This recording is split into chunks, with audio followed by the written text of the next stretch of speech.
Bismillahirrahmanirrahim. Assalamualaikum warahmatullahi wabarakatuh.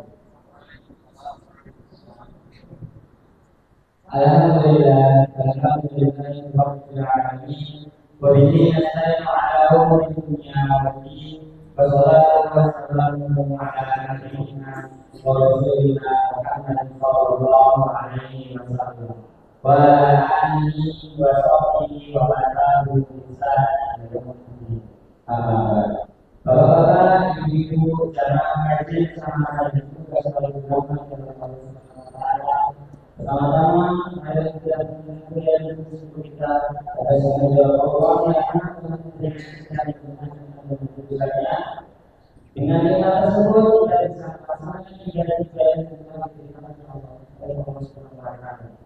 Salawat dan salam kita aturkan kepada Imam kita Nabi besar kita Nabiullah Muhammad sallallahu alaihi wasallam serta keluarganya, para sahabatnya, serta keluarganya, para sahabatnya yang telah mengikuti hidupnya sampai sebelum beliau meninggal. Allahumma amin. Bapak-bapak, ibu-ibu, jamaah kajian sama semoga Rasulullah SAW. Bagaimana saya di sini menyebarkan sunnah acara yang pertama yaitu pembukaan, yang kedua yaitu acara ini kajian sama dengan tema Sirah Nabawi Sirah Kisah Utsman bin Affan yang akan disampaikan oleh beliau Ustaz Fauzan bin Al-Sinawi. Yang ketiga yang lain menyebabkan mundur. Memasuki acara yang pertama yaitu pembukaan. Mari kita buka acara hari ini dengan membaca basmalah. Bismillahirrahmanirrahim. Memasuki acara yang kedua yaitu acara ini kepada beliau Rasulullah SAW. Assalamualaikum warahmatullahi wabarakatuh. Innal hamdalillah nahmaduhu wa nasta'inuhu wa nastaghfiruh. Wa na'udzu billahi min shururi anfusina wa sayyiati a'malina. Man yahdihillahu fala mudilla lahu wa man yudlil fala hadiya lahu. Asyhadu an la ilaha illallah wa asyhadu anna Muhammadan abduhu wa safiyyu khaliluhu al-Mustafa Muhammad sallallahu alaihi wasallam, amma ba'd. Jamaah yang kami muliakan, seseorang ketika memutuskan untuk mengambil jalan dakwah menjadi aktivis muslim, baik jalan dakwah beraneka ragam, ada yang mengambil jalur pendidikan, ada yang mengabdi di masjid dan lain sebagainya. Dalam perjuangan sangat wajar sekali kita akan mengalami dan mendapatkan resiko perjuangan. Sebelum kita masuk nanti kepada Utsman, saya ingin bahas ini dulu. Resiko-resiko perjuangan itu sebagaimana dikatakan oleh ulama, siapa yang mengambil jalan dakwah maka dia harus siap. Yang pertama, dia akan mendapati al-muslimu yahsuduhu, muslim yang nanti akan hasad kepadanya. Jadi didapati musuh itu yang menggembosi itu bukan dari bangsa jin saja, bahkan bangsa manusia sekalipun yang ngaku beriman kepada Allah itu kadang ada yang tidak suka. Sak janjane ada orang yang melimpahkan harta karena ingin berjuang di jalan Allah. Contoh, dia punya harta, diwakafkanlah untuk tanah yang dia miliki membangun masjid. Saya gak seneng enten boten. Ngono yo muslim loh. Tapi apakah kita yang tahu bahwa hasad itu dari muslim itu sendiri lantas menjadikan kita ya kemudian pesimis ketika berjuang di jalan Allah? Nah, ini kan pertanyaan, monggo dijawab. Itu yang pertama. Kemudian yang kedua, dalam perjuangan dia akan mendapati munafik gitu. Orang-orang munafik yang benci sama dia. Kalau muslim bisa jadi hasad. Kalau munafik mau apa? Benci. Ya, makanya nanti kalau kita ceritakan tentang Utsman, Pak. Utsman ini mendapatkan hasad dari muslim juga, kebencian dari orang-orang munafik. Maka tidak ada jalan yang lurus, Pak. Jalan yang lurus, jalan yang mulus ketika kita mengabdikan diri kepada Allah. Ada gangguan, pasti akan ada gangguan. Ya, masalahnya musuhnya dalam selimut ini yang susah. Ya, podo, tapi yora podo kan ngoten. Ya, munafik. Kemudian yang ketiga, ya, minal kuffari yuqatilu, dari orang-orang kafir yang memusuhinya, memeranginya. Jenengan punya program kebaikan apapun, orang kafir tidak akan ridho. Beberapa di antara mereka, ya, maka harus siap. Mereka yang berdakwah siap dengan segala macam resiko yang ada. Ya. Kemudian yang keempat, wal hawa yatanazzalu, hawa nafsu yang memperkosa dia, ya, yang mempengaruhi dia. Ya, 3 hal saja udah berat, Pak, ditambah hawa nafsu. Ya, makanya kadang di jalan dakwah itu ya banyak onak durinya, Pak. Antar muslim kenapa tidak akur-akur ya, karena kadang kita juga punya nopo hawa nafsu. Dan yang terakhir, ya, aminasyaitoni yudillu, dari setan yang menyesatkan dia. Jadi ini 5 risiko di dalam kita nopo mengabdi kepada Allah Subhanahu wa ta'ala. Maka jamaah yang kita muliakan, cerita tentang Utsman. Utsman ini sahabat yang amat sangat mulia. Tapi bagaimana di penghujung akhir hidupnya Utsman dizalimi. Utsman mendapatkan musibah sebagaimana sabda Rasulullah SAW. Kemarin pernah kita sampaikan ketika Rasulullah berada di atas bukit Uhud, lantas Uhud bergetar. Ya. Kemudian Rasul bersabda, diam kamu Uhud, karena di atasmu sekarang ada seorang Nabi, ada As-Siddiq, Abu Bakar, wa syahidani, 2 orang yang mati syahid. 2 orang yang mati syahid ini mengacu kepada 1 Umar bin Khattab, 2 kepada Utsman. Ini 2 sahabat yang dizalimi, Pak. Ya. Seapi-apinya Utsman, Pak, sebagus-bagusnya Utsman, masih ada orang yang mencari celah untuk kemudian menyakiti Utsman. Masih ada yang seperti itu. Makanya jenengan itu loh, seapi-api jenengan nanti kok ada orang yang nggak suka, wajar buatan, Pak. Saya sering wajar buatan.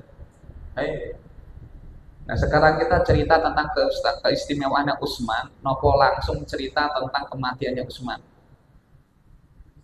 Soalnya kalau kita bicara keistimewaan habis waktu. Ya. Tentang fitnahnya terkait Utsman riyen ya, kita ceritakan dulu. Utsman itu ketika menjabat khalifah, beliau termasuk khalifah yang mendapatkan fitnah. Ya. Fitnah kaitan apa? Utsman ini 1 orang yang memonopoli kekuasaan. Ya. Napa Pak? Dia difitnah Utsman memasukkan keluarga-keluarga intinya di mana? Di kekuasaan khilafahnya. Ya. Jadi Utsman itu dituduh nepotisme. Kemudian yang kedua, Utsman ini tidak jauh lebih mulia daripada Ali. Ini hembusan fitnahnya oleh Abdullah bin Sabah nanti. Utsman itu jauh kemuliaannya dibanding dengan sinten? Ali. Ali lebih baik menurut orang-orang ini. Karena apa? Utsman adalah sahabat yang tidak ikut bai'atur ridwan dan juga perang Badar. Jadi sahabat-sahabat yang mulia Pak, yang kemarin kita sebutkan, ya, sahabat-sahabat yang mulia tingkatannya, gitu. Salah satunya yang ikuti bai'atur ridwan. Okay. Mereka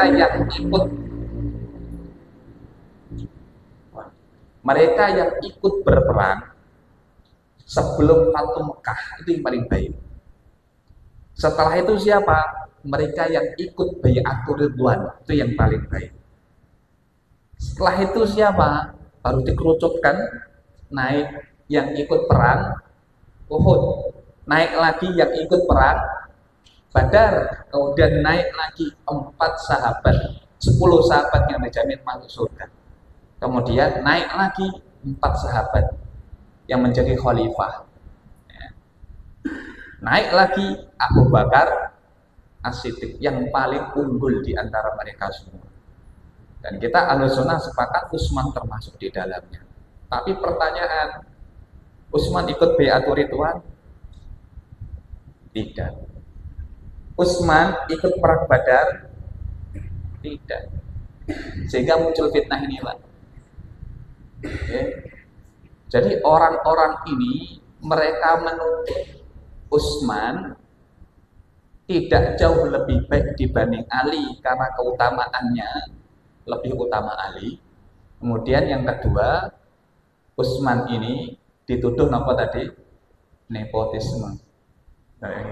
Sebelum kita bicara tentang rentetan masalah yang ada, zaman kita melihat jawaban akan tuduhan mereka kaitan masalah perang Badar. Yang memberikan amanah kepada Utsman untuk tidak ikut perang Badar itu langsung Rasulullah. Kenapa? Karena Ruqayyah sedang sakit. Utsman diberikan oleh Nabi tampuk kepemimpinan mewakili beliau ngurusi Madinah, sekaligus Utsman mengobati istrinya, nemani istrinya yang sakit. Karena ternyata setelah perang Badar beberapa hari, istri beliau Ruqayyah meninggal dunia. Akhirnya Utsman dijodohkan oleh Nabi dengan Ummu Kulthum, maka mendapatkan gelar Dzun Nuraini, dua yang memiliki dua cahaya. Karena tidak ada sahabat satupun kecuali Utsman yang menikah dengan 2 orang anaknya Rasulullah SAW. Berarti tuduhan pertama gugur mboten? Ya, gugur. Kalau dikatakan Utsman tidak ikut perang Badar, kenapa Nabi membagikan kepada Utsman jatah rampasan perang? Dan pahalanya mendapatkan pahala walaupun tidak ikut perang. Jenengan baca dalam sejarah Utsman ini mendapatkan ghanimah. Gitu. Yang kemarin kita bahas nih loh. Ya, dalam perang Badar terjadi kekacauan, konflik di antara para sahabat gara-gara mempertanyakan Allah jatahku piro. Kan ngoten nggih? Nggih. Utsman dapat bagian. Menandakan bahwa Utsman itu ada andil dalam perang Badar. Terus kalian mau ngapain? Kan gitu. Yang nuduh itu mau ngapain? Satu, gugur. Tuduhan yang kedua, Utsman tidak ikut bai'atur ridwan. Nah, ini lucu Pak, lebih lucu lagi.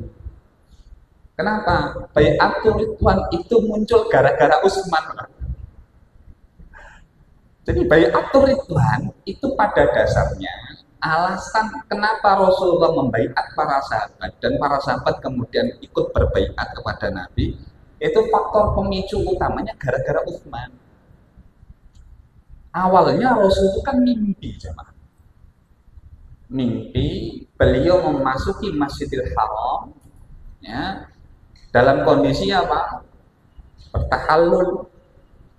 Muhallikina ru'usakum wa muqassirina la takhafun, dalam keadaan aman. Dan mimpi para nabi itu nawa hak, wahyu. Ya, maka di akhir surah Al-Fatah itu disebutkan laqad sadaqallahu rasulahu ru'ya bil haqq. Maka Nabi memutuskan untuk pergi ke Mekah dari Madinah, ya, pada tahun 6 Hijriah dengan maksud untuk umrah. Ya, jadi maksud Nabi itu untuk umrah sesuai mimpi beliau. Beliau membawa unta yang amat sangat banyak. Ya, jadi inginnya Rasulullah itu cuma sekadar umrah, membawa 1.500 orang yang beriman, muhajirin dan ansor. Rame, Pak. Ya. Tapi para sahabat itu pun tidak membawa senjata. Memang mereka ingin masuk ke kota Madinah, Mekah dalam kondisi damai. Sedangkan tahun-tahun sebelumnya terjadi peperangan, perang Badar, perang Uhud, dan perang-perang yang lain. Sehingga ketika Rasulullah dengan para sahabat akan masuk kota Mekah sampai di Hudaybiyah, terjadi diskusi alot dan panas dengan orang-orang musyrik Quraisy. Ya, musyrik Quraisy tidak mau. Ya, dikiranya Muhammad dengan sahabat-sahabat ini mau bikin onar. Padahal maksud kedatangan mereka untuk umrah. Dikirim putusan pertama. Terjadi dialog dengan Rasulullah. Dan Masya Allah, Rasul menyebutkan alasannya. Ingin sekedar umrah, bukan yang lain. Akhirnya orang itu datang kepada pembesar Quraisy menyampaikan maksud Nabi. Apa kata orang-orang Quraisy? Nah, ini kita jenek kerabat ini, gak cocok. Utus yang lain, utus yang lain. Akhirnya diutus yang lain lagi. Nabi ketika melihat orang ini, Nabi tahu orang ini orang yang mengagungkan Baitullah Al-Haram. Terjadi diskusi dengan Rasulullah. Dan orang itu kemudian berpikiran, kita ini yang datang ke Mekah dari kabilah manapun kita terima, selagi niat mereka untuk mengagungkan Baitullah Haram, mengagungkan Ka'bah. Nah ini gimana nih? Wong ini nih orang Mekah sendiri, ya, anaknya Abdul Muttalib yang memiliki keistimewaan ngasih, Bani Hashim kan ngasih makan kepada sinten, Pak? Para hujat itu memiliki kedekatan dengan ritual-ritual haji. Gimana kita tolak? Tidak mungkin. Akhirnya diusulkan kepada Quraisy ketika kembali, terima saja Muhammad. Ditolak, Pak. Quraisy pasti nggak mau. Sampai akhirnya Rasulullah mengutus Utsman bin Affan. Lah ini, Pak. Utsman diutus untuk dialog. Masuk Utsman ini ke Mekah, Pak. Di situ ditahan beberapa lama. Tersebar kabar di telinganya sahabat, Utsman dibunuh. Nah, mereka, Pak. Nah, ini ada kabar hangat, Utsman dibunuh, Utsman dibunuh, Utsman dibunuh. Akhirnya Rasul kumpulkan para sahabat di bawah pohon, ya, kemudian terjadilah bai'atul ridwan. Berarti bai'at ridwan ini, ya, landasan utamanya gara-gara faktorin apa, Pak? Utsman. Kalau benar nanti Utsman dibunuh, kita akan serang mereka. Siap baiat, siap. Semua sahabat baiat, Pak. Makanya Allah muliakan bait itu. Innal ladzina yubayyi'unaka innama yubayyi'una Allah. Yadullahi fawqa aydihim. Dan di ayat yang lain, laqad radiyallahu 'anil mu'minina idz yubayyi'unaka tahta asy-syajarah. Dimuliakan betul, Allah ridho kepada mereka, saudara. Padahal di Mekah nih, Utsman dibaik-baikin, Pak. Jadi kenapa Rasul milih Utsman? Rasulnya cerdas, Pak. Jadi Utsman itu kenapa dipilih sebagai utusan? Karena Utsman termasuk orang besar. Jadi kalau dulu kan, ya ketika masih di Mekah, tinggalnya Utsman di komplek mewah loh, kalau bahasa kita. Jadi kompleknya para saudagar. Ya, di situ ada Abu Bakar, ada Utsman, ada Khadijah, ya, komplek-komplek mulia lah. Ya. Dan orang yang dekat dengan para petinggi ya Utsman. Maka kelihatannya Utsman ini tidak mungkin akan disakiti, maka diutus oleh Nabi. Ketika diutus kok santer kabarnya Utsman ini dibunuh. Maka Nabi kemudian ya putuskan untuk mengambil baiat sampai yang terakhir Rasul sampaikan gini. Ini baiatnya Utsman begini. Jadi ketika sahabat semua sudah baiat, apa kata Rasul? Ini baiatnya Utsman. Sahabat yang cerdas itu bisa memahami perkataannya Nabi. Kalau ini juga baiatnya Utsman, kira-kira Utsman masih hidup apa sudah meninggal, Pak? Masih hidup. Loh, Nabi sabda begitu, berarti Nabi tahu kalau Utsman itu masih ada. Ya. Akhirnya kan ceritanya kemudian orang Quraisy ini tahu kalau Nabi sudah mengambil perjanjiannya para sahabat, akhirnya mereka kan takut, Pak. Kemudian diutus, kemudian putusan, terjadi perundingan, muncullah sulhu Hudaybiyah. Nah, perjanjian Hudaybiyah antara orang musyrik Mekah dengan Muslim Madinah, terjadi perjanjian ya sulhu Hudaybiyah, walaupun isinya secara letterlek merugikan muslimin. Sempat dikomplain sama Umar kan. Nah, aku lihat. Maka dua hal ini kira-kira terbantahkan boten, Pak. Alasan kenapa mereka itu kemudian menjatuhkan kehormatannya Utsman, kira-kira terbantahkan buatan? Iya, ini terbantahkan semua sudah. Ya. Jadi tidak mungkin Utsman itu berbuat demikian, nggak mungkin. Dan Utsman itu seperti itu ya nggak mungkin. Kemudian jawaban yang pertama kaitan nepotisme. Memang ada beberapa yang Utsman angkat menjadi wakil-wakilnya. Ya, itu dari keluarga. Dan tentu orang-orang yang di dekat Utsman ini adalah orang-orang yang memiliki kapasitas di bidangnya, tentu itu pasti. Ya. Tapi memang ada seseorang yang bernama Abdullah bin Saban. Ini sebenarnya dia itu orang Yahudi, Pak, yang menampakkan keislaman. Jadi etok-etok Muslim. Nah, tadi gitu, Pak. Jadi ada yang benci sama Utsman, siapa, Pak? Munafik, munafik juga gitu, munafik yang membenci, menampakkan keislaman, tapi sebenarnya kafir deh. Ya. Karena memang di zaman Rasul kan ada histori orang-orang munafik itu, orang-orang kafir Yahudi, gitu kan, memiliki masalah dengan Muslimin gara-gara mereka suka melanggar perjanjian. Makanya Qainuqa, Nadir, ya. Dan kemudian yang satu, ya. Qainuqa, Nadir sama, lupa saya. Ayo, yang ingat sebentar. Ada 3 Yahudi besar, Qainuqa, Nadir sama, lali gue ya. 3 suku besar ini kan pernah memiliki sejarah yang tidak baik, ya, makanya dia menaruh dendamnya, dia menaruh ketidaksukaan dengan muslimin, dan qadarullah yang kena siapa? Utsman.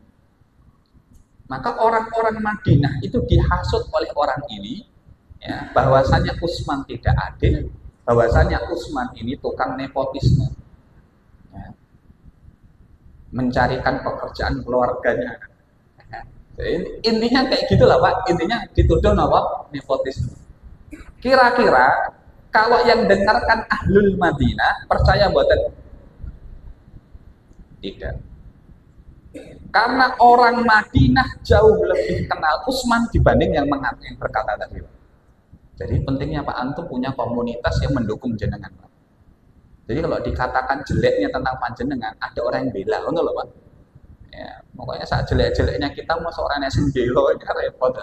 Ya, berarti elek tenanan, ngono ya. Masa masih ada kebaikan lah, masih ada yang bela, walaupun itu juga keluarga. Orang Madinah pasti bela Utsman, maka orang ini tidak mendapatkan porsi dukungan. Akhirnya dia pergi ke wilayah Afrika Utara. Afrika, ya, wilayah Afrika waktu itu yang dia datangi orang-orang wilayah Mesir. Nah, di Mesir ini dihembuskan fitnah itu, ya, dihembuskan fitnah di kalangan orang tadi, ya, orang-orang yang ada di sana bahwasanya Utsman tidak berlaku adil. Utsman telah melakukan nepotisme dan lain sebagainya. Kira-kira ya, kalau bahasa netizen plus 62, ngapunten ya. Para SDM rendah mana nih ya? Kira-kira mudah terhasut mboten, Pak? Ini ngakunya juga muslim, Pak. Ya, sejak zamannya Utsman itu ada saja muslim sing gampang dikompori, ya. Kalau bahasa kita tuh yang sumbu pendek, cepat panas. Ya, jadi dikompori sedikit panasnya cepat. Nah, ini bahaya juga ya. Jadi kalau kita dikompori, diprovokator ya, diprovok kok tiba-tiba cepat gampang, ini bahaya juga. Orang ini ketika diprovokasi berhasil. Akhirnya datanglah kepada Utsman. Ya, mereka yang banyak ini datang kepada Utsman menuntut keadilan kepada Utsman. Ya, maksud kehadirannya itu, Pak. Tapi membawa senjata, bawa pedang, bawa besi, bawa alat-alat tajam. Dan Utsman, masya Allah, Pak, Utsman ini sampai beberapa kali menenangkan para sahabat, termasuk Ali. Ya, jadi Ali itu sampai kalau saya ini tidak dihalangi oleh Utsman, oleh Amirul Mukminin, maka saya akan menghunuskan pedang kepada mereka. Ya. Tapi kalau saya lakukan, saya bermaksiat kepada Amirul Mukminin karena Utsman memberikan wanti-wanti jangan sampai disakiti. Diamkan mereka saja, jangan sampai disakiti. Ya. Mereka datang, maka saya akan menjawab. Selama bisa diajak diskusi, Utsman ingin ngambil jalur apa? Diskusi. Ya. Dan masya Allah, Pak, Utsman ini diajak ngobrol orang itu yang ingin bertanya siapa, mereka bertanya kemudian dijawab, bertanya kemudian dijawab, bertanya kemudian dijawab. Semua pertanyaan mereka habis dijawab oleh Utsman sampai mereka puas. Berarti berhasil menenangkan massa. Nah, ini masya Allah loh, Pak. Jadi pemimpin kok di demo ya, dan bisa menenangkan massa ini bukan perkara mudah loh, Pak. Ya. Kalau kita mentalnya nggak kuat, lagi ngomong sendiri, kok gue pedang ya, kayak gue kira ditutup, iya kan? Takut duluan, Pak. Menek mental saya, Pak. Ya, Utsman, masya Allah. Akhirnya orang itu balik, Pak. Mereka ini balik ke tempat mereka pada awalnya mereka datang, mereka kembali. Tapi Abdullah bin Sabah ini sudah membaca. Ini orang ini, ya ada juga orang model kayak gini loh, Pak. Abdullah bin Sabah ini membaca. Ketika Utsman berhasil menenangkan mereka, maka dia nggak mau kalah. Gimana caranya agar Utsman tetap buruk di mata mereka? Akhirnya gimana? Dia datangi kerabat Utsman yang memiliki otoritas juga dan dekat dengan Utsman. Didatangi, dikompor-kompori, Pak. Nah, didatangilah Marwan bin Hakam, kemudian dikompor-kompori kaitan bagaimana kedatangan mereka ini nggak baik-baik saja. Mereka ini datang bawa senjata, dihunuskan senjatanya untuk menyakiti khalifah. Gimana mereka bisa balik begitu? Harus dihukum nih orang ini. Akhirnya mereka minta agar pemimpin tadi mengirimkan surat kepada gubernur Mesir, ditulis, Pak, tulis, ya, ada nota kepemimpinan di situ, ya, kemudian dikirimkan suratnya. Pas orang ini sampai di Mesir, kemudian dihasutlah oleh Abdullah bin Sabah lah, cerdas orang ini, tapi cerdasnya buat keburukan, Pak. Dihasut apa? Dihasut Utsman itu tidak sebagaimana yang kalian kira. Mereka enggak, kami sudah puas dengan jawaban Utsman. Ya, akhirnya diceritakan tentang Utsman. Utsman itu ngomong ning ngarepmu apik tapi ning mburimu elek. Ya. Utsman itu perkataannya tidak sama dengan perbuatannya. Dihasut lagi, Pak. Apa buktimu dan lain sebagainya. Akhirnya ada utusan di antara mereka. Ayo, siapa di antara satu ini ambil. Ada dikasih surat. Wah, akhirnya ngaku satu. Surat itu kemudian dibaca mereka. Ternyata isi suratnya agar orang ini ketika balik, orang-orang ini balik ke Mesir, nanti dihukum sama gubernur Mesir untuk dieksekusi, Pak. Nah, akhirnya mereka Pak. Jadi panas malih, Pak. Panas meneh, balik meneh Pak di Madinah, Pak. Balik lagi mereka ke Madinah. Dan ini Masya Allah, yang saya tahu mereka kembali ke Madinah itu kalau tidak salah ketika para sahabat pas zaman haji, Pak. Di sahabat itu pas haji nih gitu ya. Utsman itu kemudian dikepung di rumahnya oleh orang-orang yang menuntut pada Utsman tadi, sampai beberapa di antara mereka berhasil masuk ke rumahnya Utsman, masuk ke atas gentengnya, ya, masuk mendobrak pintunya, didapati Utsman kan sedang ngaji. Mereka lama itu mengepung rumahnya Utsman. Utsman tuh ngaji kemudian ketiduran, bermimpi ketika tidur itu. Bermimpi bertemu Rasulullah, bertemu Abu Bakar, bertemu Umar. Dan dikabari ketika itu dalam kondisi puasa. Kamu jangan berbuka dulu. Nanti berbuka kamu dengan Rasulullah Shallallahu Alaihi Wasallam. Baik, lanjutkan.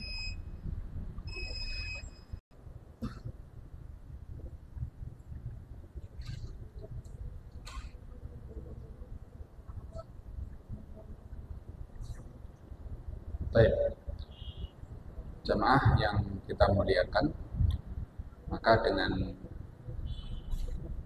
cerita tadi, kondisi tadi, maka syahidlah Utsman. Maka yang merangsek masuk dan berhasil memasuki rumah Utsman, akhirnya kemudian mereka berhasil membunuh Utsman dan melukai Utsman bin Affan radhiyallahu anhu.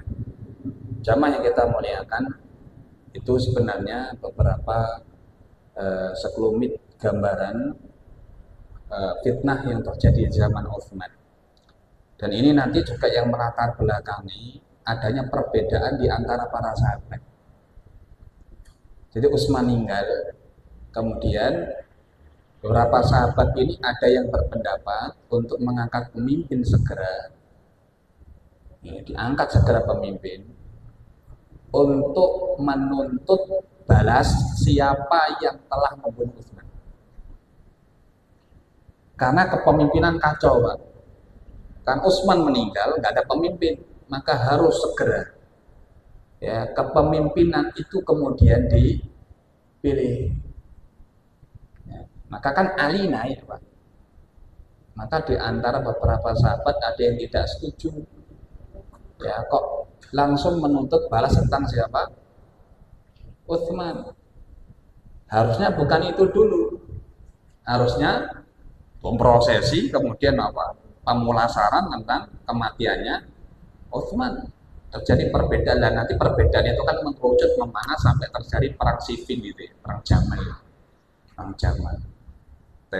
Ala kulli hal itu konflik di antara para sahabat dan kita Ahlussunnah wal Jamaah tawakuf. Ya, tidak menyalahkan pihak A, tidak menyalahkan pihak B. Itu konflik di antara mereka orang-orang mulia. Ya. Apa kepentingan kita membicarakan tentang konflik mereka? Tidak harus kita bicarakan konflik mereka. Baik. Itu cerita tentang Utsman, dan tentu tentang Utsman bin Affan memiliki keutamaan luar biasa. Makanya panjenengan yang bisa berjuang dengan caranya Utsman silahkan. Karena Utsman ini berjuang dengan harta. Ya. Ini sahabat yang istimewa. Makanya Utsman ini membeli surga Allah dengan hartanya. Makanya nanti mungkin ada di antara kita yang memang tipikal perjuangannya hampir mirip, yaitu dengan harta juga. Makanya Utsman itu pernah menyiapkan Jaisul Usrah, ya, pasukan yang diberangkatkan dalam kondisi berat, dalam kondisi sulit, ya, yaitu perang Tabuk. Utsman menggelontorkan 1000 dinar. Pinten 1000 dinar ini? Sak dinari sekarang pinten, Pak? 4,25 gram emas berapa? 5 juta, wonten mawon nggih. Sebulet ke 5 juta. Sekarang pagi katanya naik sekarang. Kalikan 1000 mawon. Cukup belum? 750 onta. 50 napa? 50 kuda perang pun maksud selesai. Makanya Nabi sampai mendoakan Allahumma rdo an Utsman wa ana radin, dan aku ridho kepada Utsman. Ya. Utsman, masya Allah. Ketika Rasulullah mengabarkan kepada Utsman dan para sahabat yang lain, siapa di antara kalian yang bisa membeli surga dengan membeli sumur ini, sumur rumah, di rumah. Ya. Di saat musim paceklik kan, sahabat kan berjuang untuk membeli itu sumur, tapi ya, dasar memang yang menguasai sumur orang Yahudi, Pak. Yahudi, oh itu tinggal ongkang-ongkang kaki di rumah, kaya. Sumber air, sumber alam yang menguasai dia dijual, Pak. Air dijual sama dia. Di saat orang itu butuh dengan air, makanya banyak di antara mereka yang kemudian terpaksa membeli airnya orang Yahudi ini. Maka Rasul kabarkan siapa yang bisa membeli bi'ru rumah, falahul jannah, baginya surga.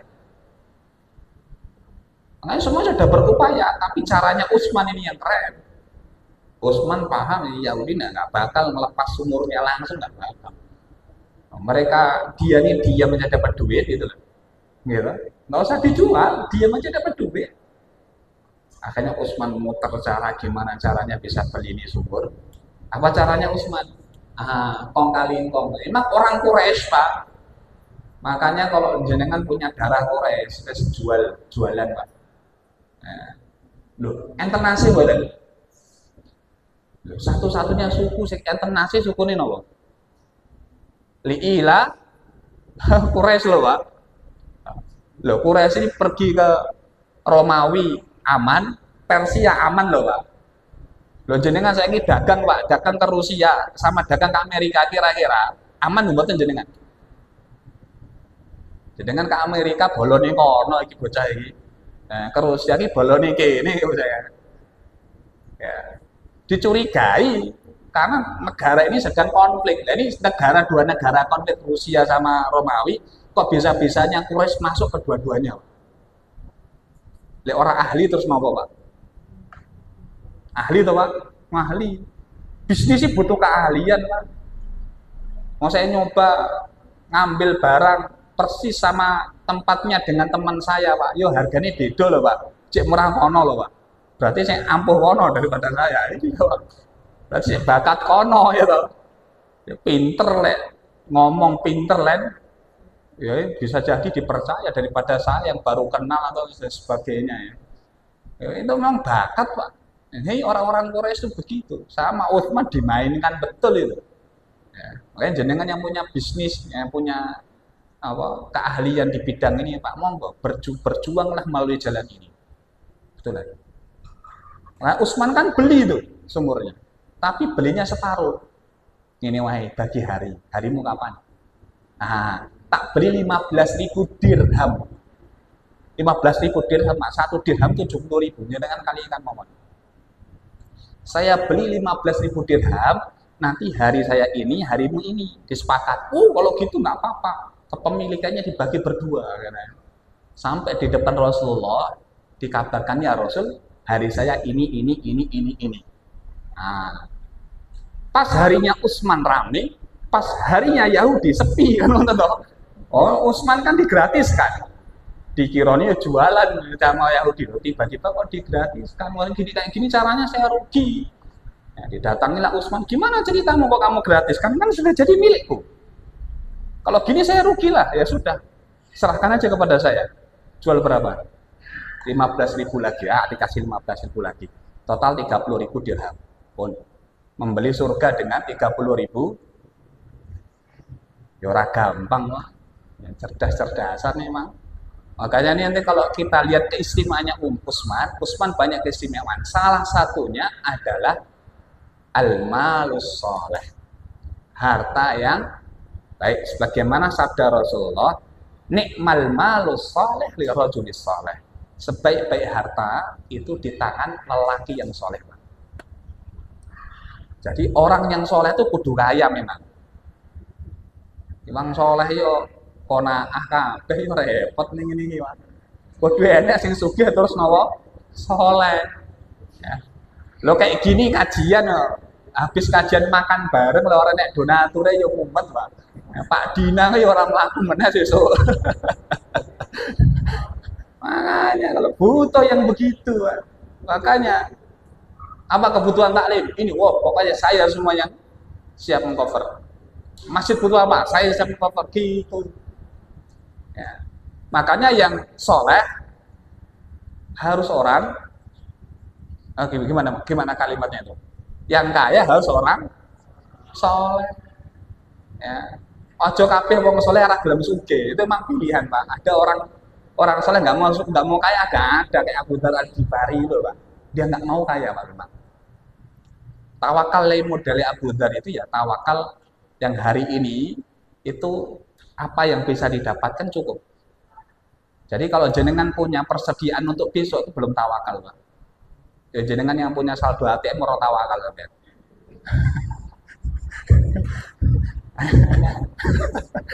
Tawakal versinya Abu Dzar. Makanya Abu Dzar tuh masya Allah nih sahabat yang sederhananya luar biasa. Makanya ingin ngikuti jalur tawakal Abu Dzar kayaknya agak susah.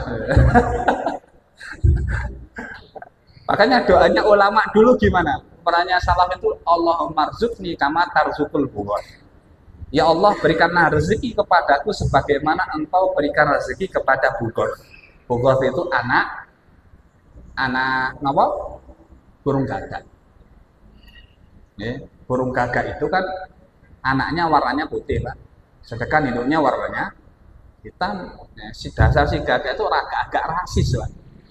Jadi pas melahirkan anaknya kok putih, ditinggal sama induknya. Nggak mau, diangkremi gelem. Ya, terus yang ngasih rezeki siapa? Nah, masya Allah, Allah berikan dengan kudrohnya itu Allah kemudian munculkan di tubuhnya kayak ada semacam zat gitu ya, yang keluar dari tubuhnya kemudian menarik, memikat serangga-serangga kecil. Jadi banyak serangga yang datang kemudian dimakan sama itu burung gagak. Allah yang ngasih makan, Pak. Nah, setelah kemudian agak membesar, kulitnya berubah jadi hitam, lagi induknya balik, Pak.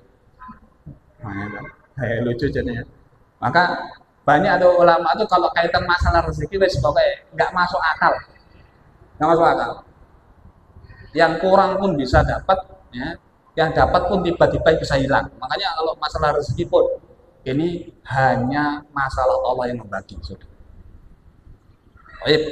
Kira-kira demikian. Maka dengan kajian kita pada hari ini jenengan dari sahabat-sahabat yang telah kita bahas, makanya nanti ada model sahabat yang bisa ditiru.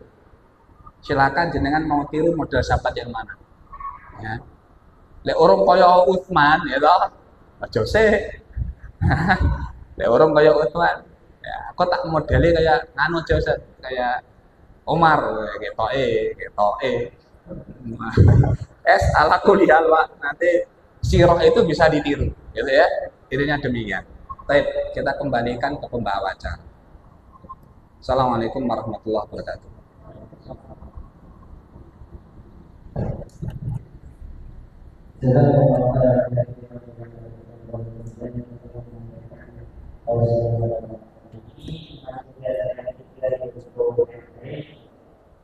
Kami dari panitia mengucapkan juga kepada seluruh jemaah karena pembahasan kami dari panitia Kajian Samara membuka peluang bagi jamaah sekalian yang ingin menjadi usman-usman selanjutnya bisa menghubungi panitia Samara, baik berupa uang tunai maupun makanan jajanan yang siap diminum. Barakallahu dalam pembahasan kira kita dengan bacanya dalam Wassalamualaikum warahmatullahi wabarakatuh.